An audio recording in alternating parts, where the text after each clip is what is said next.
দীপেন্দু রায় মহাশয়, উপস্থিত আছেন আরো অনেক মানুষজন যারা আজকে এই কর্মসূচিতে এসেছেন এবং যাদের নাম নিতে না পারলাম না, তাদের কাছে আমি ক্ষমা প্রার্থী, তাদেরকে আমি যথেষ্ট সম্মান জানাই।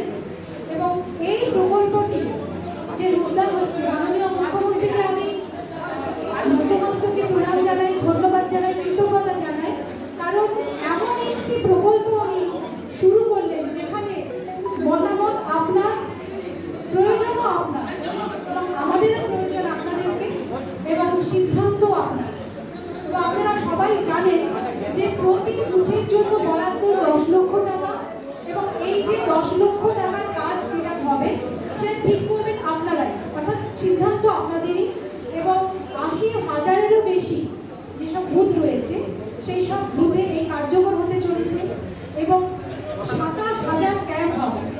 এরকমভাবে প্রত্যেক জায়গায়, আমাদের পশ্চিমবঙ্গের প্রত্যেক জায়গাতেই ক্যাম্প চলছে, এবং আপনি ঠিক করবেন আপনার বুথে এই যে টাকা বরাদ্দ, যে অর্থ, সেটা কীভাবে আপনি খরচ করবেন। এবং আপনারা সবাই জানেন যে এই ক্যাম্প 60 দিন ধরে চলবে, এবং 90 দিনের মধ্যে ক্যাম্পে যেসব কার্যক্রমগুলো নেওয়া হবে, কাজকর্মগুলো নেওয়া হবে, 90 দিনের মধ্যে বাস্তবায়ন হবে। সেই রকমই একটি জনপ্রিয় প্রকল্প নিয়ে মমতা বন্দ্যোপাধ্যায় আমাদের কাছে এসেছেন, এবং দিদিকে আবারও ধন্যবাদ, কৃতজ্ঞতা জানাই।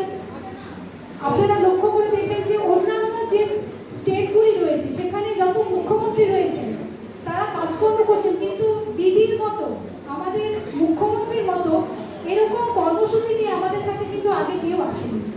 তাই সবাইকে আমি অনুরোধ করবো, দিদির পাশে থাকবেন, দিদির হাত শক্ত করবেন, এবং আপনাদের যে জনপ্রিয় কাউন্সিলর রয়েছেন সম্মানীয় শ্রীমতী গীনা মামনি রায় মহাশয়, তার পাশে আপনারা থাকবেন।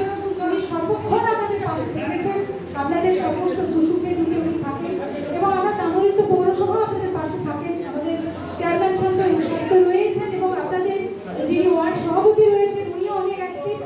সবাইকে যথাস্থানে আবার সম্মান জানিয়ে, আপনারা যারা এখনো বাড়িতে বসে ভাবছেন যে এই ক্যাম্পে যাব কি যাব না, তাদেরকে বলি তাড়াতাড়ি করে কাজকর্ম সেরে আপনারা সবাই এই ক্যাম্পে চলে আসুন, এবং আপনাদের মূল্যবান মতামত